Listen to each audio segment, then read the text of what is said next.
This one sent to CornyDriveThru at gmail.com from Brian in Spartanburg, South Carolina. Hello, Jim and Brian. I love listening to the show. I just watched Tales from the Territories, Andy Kaufman versus the King of Memphis. I've always been interested in this story, and I watched a show about a year ago, plus I saw Man on the Moon that touched on this part of his life. They mentioned that Jim Cornette was a photographer in the show, so my question is, what does Jim remember about this, since he was there during this time period?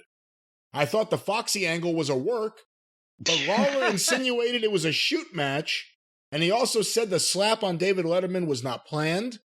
What was Jim's take on the angle and this episode?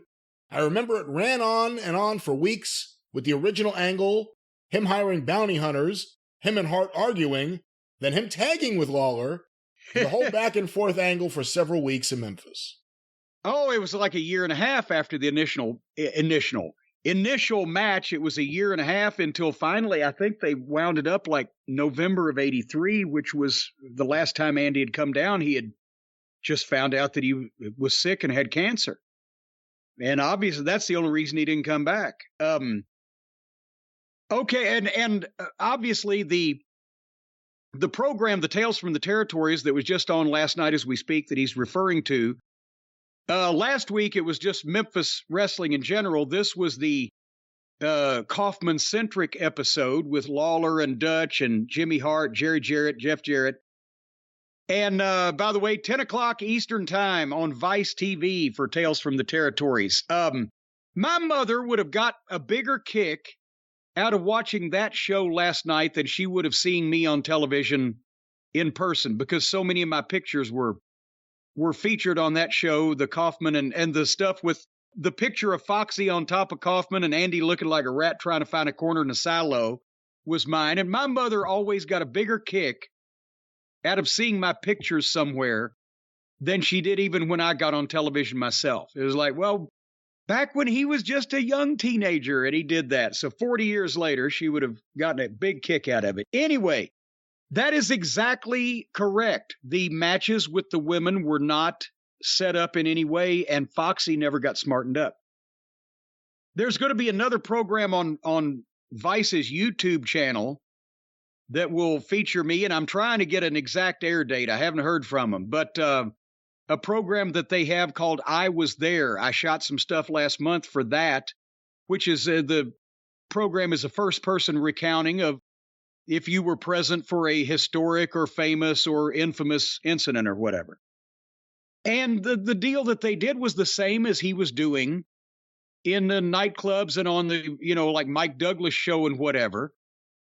Anybody that wanted to wrestle him, any women, they would volunteer, and then they would use the applause of the audience to pick, who, because he couldn't wrestle 15 women. They at easily 15. His first night in Memphis, volunteered to do it. All shapes and sizes and colors and ages. And then the audience applause would pick, whoever. And I think they narrowed it down to 3 or 4. And I've mentioned this, that Andy wasn't a amateur wrestler or collegiate wrestler or anything like that. He was interested enough in wrestling, and he had seen enough, and he knew enough, as Lawler said in the Tales from the Territories episode, not to let him get him on his back where they could pin him. He'd always try to stay on his stomach. But more importantly, Andy was an entertainer. He was used to being on television. He was used to being in front of crowds.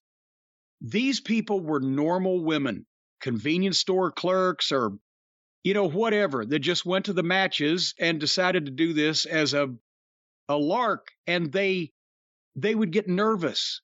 And they didn't know how to breathe. They didn't know how to wrestle. They didn't know how to, stay calm. And they would get intimidated. And within a minute or two, even if one of them looked promising early, they would blow up and just, be easy pickings.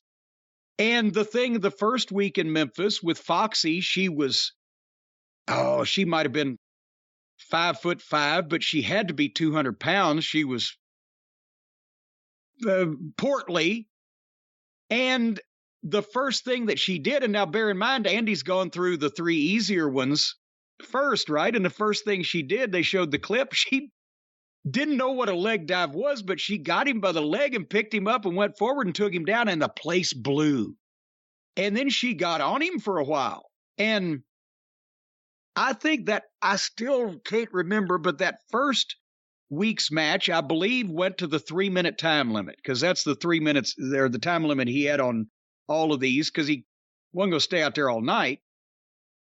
And you had to beat him within 3 minutes. So at that point, Lawler and Jarrett had been sitting at ringside, and they both saw that this, there was life in this.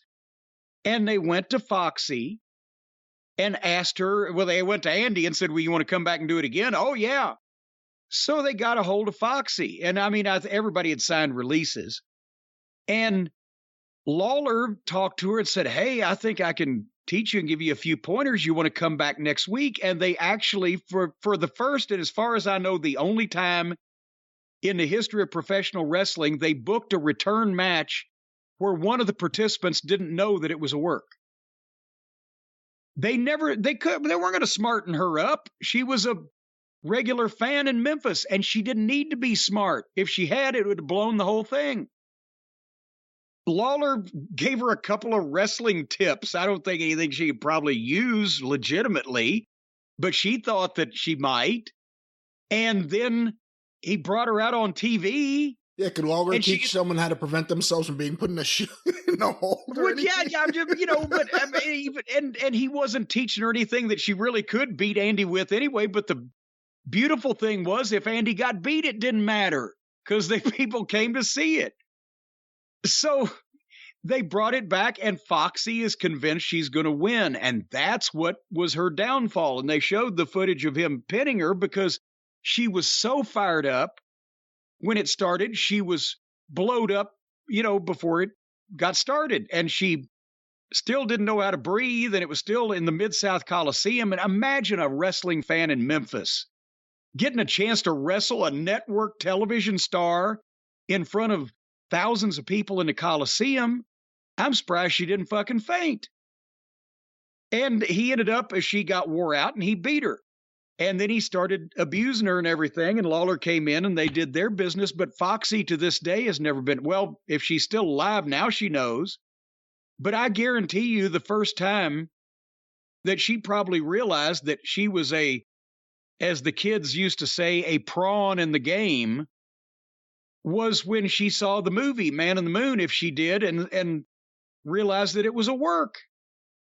Because most people in Memphis at that time bought the Lawler Kaufman deal because, as I said, I have market research. My cousin's wife was the head nurse on the floor at the hospital where they took Kaufman to. And I was still the photographer then, but she knew enough through my involvement, and or later on when I got to be a manager, they really knew there was something going on with wrestling. But she said, when she came in that night, boy, Lawler really hurt Kaufman tonight, huh? Because whenever else has a national TV, network TV star gone to the hospital for no reason and stayed there for 3 days on his own dime, if nothing happened to him? There was no reason for him to do that, which is why people believed it. And he knew they would. That's why he did it. But anyway, getting back to, no, Foxy was not smartened up. None of the other girls were smartened up. And they only played, cameo roles in this thing anyway. But no. And the beautiful part about it was it actually wouldn't have come off as legitimate and as real looking as it was, because it was real, if they'd have smartened Foxy up. Then she'd have tried to be a actor like all the rest of the wrestlers do when somebody smartens them up. All right. Well, let's, I didn't realize that was the end there. Let's move on here. Was there any other part of the question? Just any other memories of the entirety of that feud? Because again, the feud started when you were a photographer. The feud ended when you were already a manager in the business. So it's an interesting time in your life while all that's happening. Yeah, well, and goddamn it, when they really had a run in '83 in the summer, when Lawler had got the book and was really putting, oomph into it. And Kaufman was putting out bounties and joining and then splitting up with Jimmy Hart and bringing in names from the other territories. That's when I was always, they were in Memphis. I was in Batesville, Mississippi. They were in Louisville. I was in Osceola, Arkansas. They were in fucking Lexington at Rupp Arena. I was in goddamn Steele, Missouri. I was on the buttermilk run, so I missed a lot of those matches. I would have seen more of them if I'd have still been the photographer. And I missed being on those gates and getting those payoffs. But yeah, I mean, it was the law of diminishing returns after a while because everybody believed the first match between Lawler and Kaufman because it was unique. It was, it was so preposterous, it had to be real. And the job that Lawler and Kaufman both did on it, as we've said, convinced more people that pro wrestling was legitimate than anything in the last 30 years. But then when he came back and, and obviously started being involved in handicap matches and, putting out bounties, then he became one of the boys. And then it wasn't like an outsider that was totally unique and something different. It was, okay, it's different. This network TV star is involved in the wrestling, but now he's one of the guys on the card. And just Andy Kaufman, his presence by itself didn't send anybody into turmoil, but they still got some good angles out of it and, and propelled the thing for a while, like I said, until finally the last time that he came in the territory, he told Lawler, and, he didn't mention it to anybody else. Jimmy Hart told the true story. He said Andy had a cough, and Jimmy said, "Oh, you probably just got a cold from the weather. It's cold down here, blah, blah, blah." But he never came back after it. But by then, it was not a once-in-a-lifetime thing to see Andy Kaufman on a wrestling show anymore, but he still had heat with people. He never broke gimmick. He never broke character. And the people, he had an innate ability to manipulate people's emotions. He and Lawler were two sides of the same coin. They were the same age. They had gotten started in their respective show business about the same time. And they both had the ability, if they wanted to tell somebody a story and make them believe it no matter how preposterous it was. And they both had that in their respective fields. They both had that ability to make people get wrapped up in what they were doing or saying and question their own,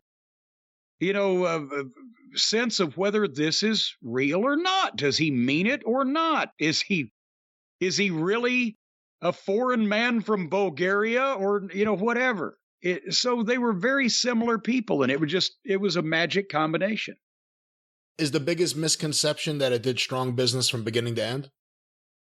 Yes. Well, I mean, because they're going to, and I mean, let's face it, I understand when Lawler's on national TV talking about his match with Andy Kaufman, he's going to say it sold out and turn people away. Because if he was to say, yes, if he was to tell the truth and say, I sold out the Memphis Mid-South Coliseum 7 times in 1974 alone against the Sheik and Jackie Fargo and Ricky Gibson, nobody would know who the fuck. Right? And it would take more time to explain, well, the Andy Kaufman-Lawler match on May 5th, 1982 actually drew a little over 8,000 people, which was up from the previous week, but was very good for the time of 1982. Spring was not mega box office business for Memphis, but Andy did increase the house. But remember, that was a weekly show that was run. So 8,000, 6,000 people a week, that was still good business. But it didn't sell out because the matches of Lawler's that sold out were important wrestling matches involving the blow-off or culmination of a feud or a long rivalry or after some hot angle. Lawler and Dundee sold out numerous times in 1977, sold out again in 1983. Lawler and, like I said, Jackie Fargo or the Sheik sold out numerous times, but that doesn't make as good of a story as Lawler and Kaufman selling out, because this is the match that's being talked about 40 years later. So they fib a little bit and put 3,000 more people in there.